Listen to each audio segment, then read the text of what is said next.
بسم الله الرحمن الرحيم الحمد لله رب العالمين الصلاة والسلام على سيدنا محمد وآله الطيبين الطاهرين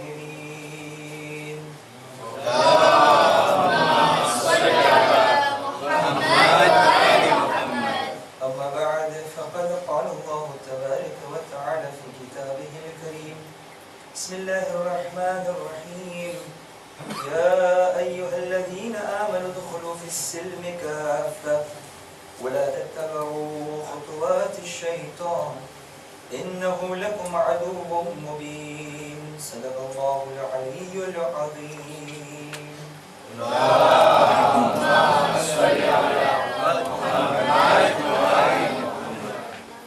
Chers parents, chers frères, sœurs, les enfants, assalamu alaikum wa rahmatullahi wa barakatuh. Nous avons entamé ce soir la 9e nuit de Mah Muharram. Inch'Allah, tous ensemble, nous allons pleurer le martyre de Ali al-Akbar, alayhi salam, le bien-aimé d'Imam Hussein, alayhi salam. Inch'Allah, nous allons tous faire le matam avec Saf pour ce jeune martyr de Karbala. Avant que je commence notre sujet et mon discours, j'aimerais vous parler d'un petit point que ce geste ou bien cette action, nous le faisons tous les ans et plus particulièrement la nuit de 8 Muharram. À chaque fois que la nuit de 8 Muharram arrive dans le alam de Hazrat al-Abbas, alayhi salam, il y a des ficelles que nous prenons et nous la nouons sur notre poignet. C'est ce que nous faisons, vous et moi, nous l'avons fait hier. Vous savez, en islam, en chiisme, il y a des choses que souvent nous n'arrivons pas à comprendre. Et comme je le dis souvent, il y a des choses que moi j'arriverai peut-être pas à comprendre. C'est pas pour cette raison-là que je dois me moquer de certains rites, ou de certaines choses, ou de certaines actions que les chiites ils le font. Si nous ne comprenons pas, nous pouvons le demander. Nous ne recevons pas une réponse satisfaite, nous ne le faisons pas. Mais ceux qui le font, laissons les faire. Le Azadari. Il y a des choses dans le Azadari que nous n'arrivons pas souvent à comprendre. Cherchons la cause, cherchons le pourquoi des choses, nous n'arrivons pas à comprendre, on n'est pas convaincu, ne le faites pas. Même chose. Quand les tourbettes passent, moi j'ai mon aqido, je sais que dedans il n'y a pas Ali Akbar. Je sais que dans le tourbet il n'y en a pas en Mohammed. Mais c'est un exemple, un petit modèle du vrai qabr de ces martyrs. Et quand je le prends, j'essaie de témoigner à Imam Hussein al-Islam, ô Hussein, ô mon maître. Je n'étais pas à Karbala, nous n'étions pas à Karbala. Si nous étions à Karbala, nous n'aurions pas laissé votre corps meurtri sur le sol brûlant. Donc ce sont des preuves d'amour envers Hussein ibn Ali.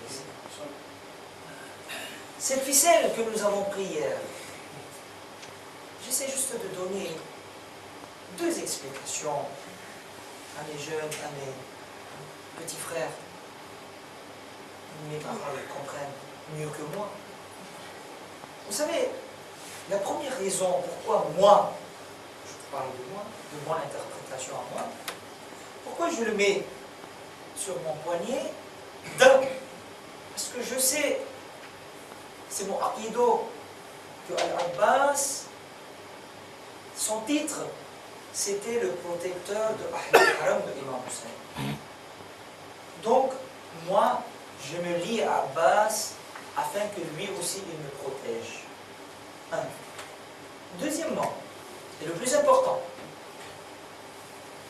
à chaque fois que ma main va avancer à faire un mal, une mauvaise action, et que mon regard va voir cette ficelle, ça va me rappeler que je suis un partisan de Abbas. Je suis Husseini. Cette action, ce péché que je suis en train de commettre avec mes mains, ce n'est pas à moi de le faire, parce que je suis partisan de Hussein. Donc, Inch'Allah ta'ala, la philosophie même de cette ficelle devrait être ce que je viens de vous dire, c'est-à-dire que ça doit m'empêcher de commettre des péchés. Inch'Allah ta'ala, à partir de demain, à chaque fois que nous aurions envie de faire un péché, un gounah, cette petite ficelle doit m'en empêcher. Récitez-moi un salawat sur Muhammad wa alayhi.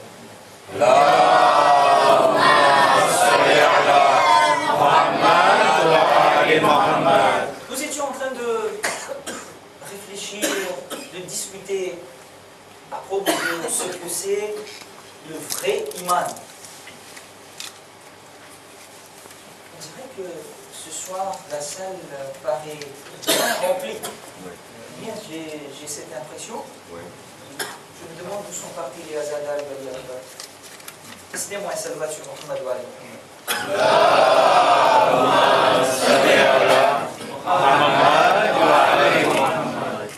Bon, nous avons vu ensemble que Allah subhanahu wa ta'ala, nous avons vu deux versets qui étaient les lignes conductrices de notre discussion.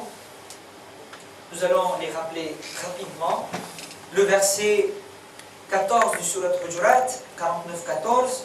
Tout d'abord, Allah subhanahu wa ta'ala dit Bismillah ar-Rahman ar-Rahim, qalatil a'rabu amanna, qul lam tu'minu, walakin qulu aslamna, walamma yudkhil al-iman fi qulubikum. Le iman n'a pas encore pénétré dans leur cœur.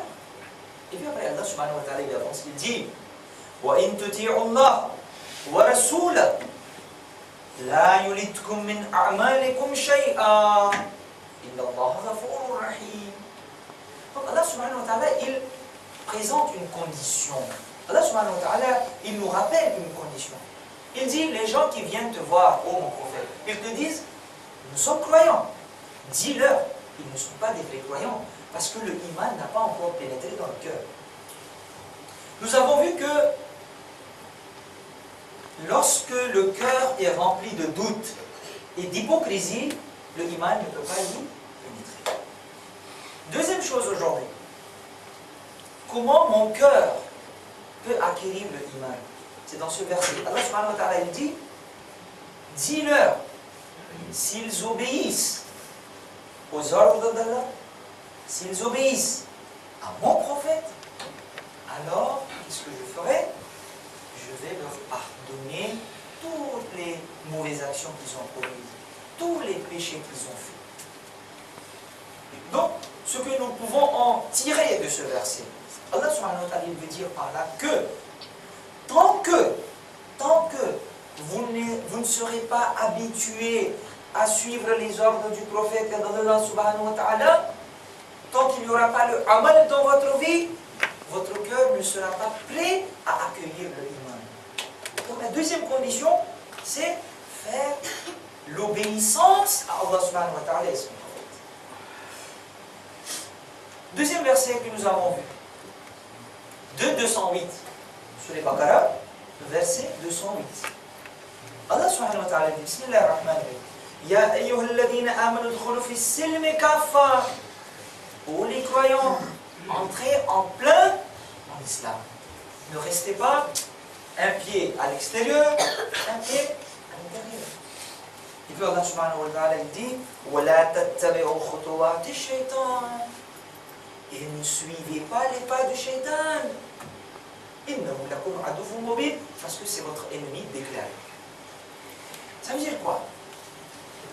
Tant que vous et moi, nous allons suivre les pas du shaitan, tant que nous allons obéir aux ordres du shaitan, Allah subhanahu wa ta'ala, il n'acceptera pas notre iman. Parce qu'il le dit dans le 208, il dit, entrez-vous en plein en islam. Ça veut dire que vous n'êtes pas encore les vrais croyants. Tant que vous obéirez, tant que vous êtes en train d'obéir au shaitan, vous ne serez pas les vrais croyants. Vous savez, nous, je ne parle pas de vous encore une fois, je parle de moi. Moi, j'ai tendance à aussi suivre les directives de shaitan et j'ai aussi envie d'obéir à Allah subhanahu wa ta'ala. On dit en Gujarati, Behatma Ladoraki. Vous avez déjà entendu ça? Non. Ça veut dire que je vais aussi faire le guna et je vais aussi être un momi. C'est pas possible ça. Soit tu es un pécheur, soit tu es un momi. On ne peut pas être les deux. Vous savez, ces deux chemins, le chemin du shaitan et le chemin de Allah subhanahu wa ta'ala, ces deux chemins sont opposés. Je ne sais pas si vous avez des chemins de fer ici à La Réunion. Vous en avez? À Madagascar, nous avons les rails, les chemins de fer, mais il n'y a plus de trains qui existent. C'est juste les chemins de fer. Vous voyez, les chemins de fer, il y a deux rails. Il y a deux rails qui sont reliés avec des petits barreaux. Et ces deux rails sont parallèles. Donc si vous voulez marcher sur les deux rails, pied gauche sur les rails gauche, pied droit sur les rails droits, alors là, vous pourrez arriver à destination. Parce que ces deux rails sont parallèles. Plus vous avancez, vous n'aurez pas aucune difficulté à avancer. Mais imaginez un chemin. L'autre, il va, si les deux rails étaient opposés comme ça, l'autre, il va vers la droite, l'autre, il va vers la gauche. À ce moment-là, vous allez vous décider, vous allez vous dire, non, moi je vais marcher les deux pieds sur chaque rail. Qu'est-ce qui va se passer? Vous allez avancer un pied droit, un pied gauche. Un pied droit, un pied gauche. Vous allez commencer à faire un grand écart. Et si vous êtes plus souple que moi, vous allez écarter jusqu'à atteindre le sol. Et après, vous allez tomber, soit de l'un, soit de l'autre côté. Donc, à nous de décider. Où est-ce que je veux marcher? Vers la gauche ou vers la droite? Je ne peux pas jouer avec Allah subhanahu wa ta'ala. Je ne peux pas dire non, je vais mettre un pied ici et un autre là-bas. Ça ne marche pas avec Allah subhanahu wa ta'ala. Précitons un salut sur Muhammad wa Muhammad.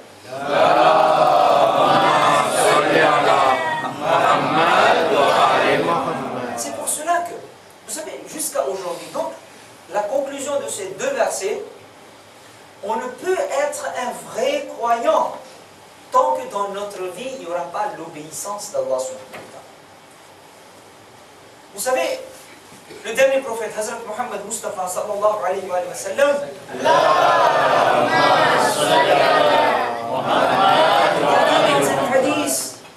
il dit, maudit soit celui qui pense, maudit soit celui qui croit que la foi, le iman sans le amal, le iman sans les actions sont aussi acceptés par Allah. Nous disons, je crois aux imams, je crois aux Adari, je crois au imam Hussein, je crois au Qayamat, point barre, c'est fini. Non, c'est incomplet. Rasoul il dit, maudit soit celui qui croit et celui qui est convaincu. Quoi? S'il est convaincu, si je suis convaincu que non, mon iman, la foi sur le Qayamat, la foi sur le prophétie, la foi sur le imamat, ce sera suffisant pour moi. C'est Rasoul qui dit. Son iman ne sera pas accepté.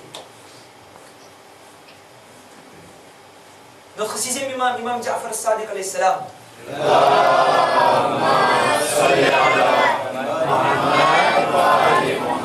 Une personne vient voir notre sixième imam, il lui demande, ô Mawla, ô mon maître, dites-moi qu'est-ce que ça veut dire iman? L'imam lui répond, une réponse très très simple. L'imam lui dit, le iman, c'est semblable à une ficelle. parler de ficelle aujourd'hui. Ça revient le mot ficelle. Le iman, c'est semblable à une ficelle, ou bien en prenant à une corde, avec lequel on va nouer ton cœur. L'histoire de cœur, ça revient. C'est une corde, le iman, c'est une corde avec laquelle on va nouer ton cœur et par lequel ta langue va témoigner et les membres de ton corps vont obéir aux ordres d'Allah subhanahu wa ta'ala. Donc il y a deux choses en iman. Il y a le témoignage, l'acceptation par la langue, par la bouche, et les actions par les membres de ton corps. Sans l'amal, sans les actions, le iman est incomplet. Vous savez, juste une dernière petite histoire. On va continuer demain, Inch'Allah. Une personne, il vient voir notre premier imam, Imam Ali ibn Abi Talib alayhi salam.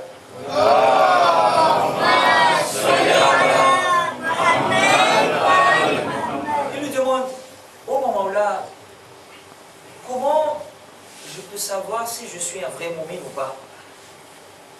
Ça nous intéresse beaucoup cette histoire, parce que ça concerne notre sujet. L'imam, il dit, il le regarde, vous savez, les réponses de l'imam, c'était selon la position aussi bien intellectuelle, surtout de la personne qui demandait la question. La personne demandait, Mawla, dites-moi, qu'est-ce qu'un vrai mu'min? L'imam l'islam, il le regarde. Et puis, il regarde à gauche, à droite. L'imam l'islam a aperçu un mur. Il y avait un mur. Il dit, tu vois ce mur-là? Un vrai mu'min, il a le pouvoir de transformer ce mur en or. Vous avez déjà essayé? Essayez un peu d'arriver à la maison. Si jamais ça se transforme, hein, ne m'oubliez pas un petit clic pour moi. Imam Ali l'Islam, il dit, tu vois ce mur? Imam parle avec la personne, direction de son doigt vers le mur. Imam dit, tu vois ce mur? Un vrai mu'min, s'il ordonne à ce mur pourrait se transformer en or. Le monsieur, lorsqu'il a regardé le mur était transformé en or.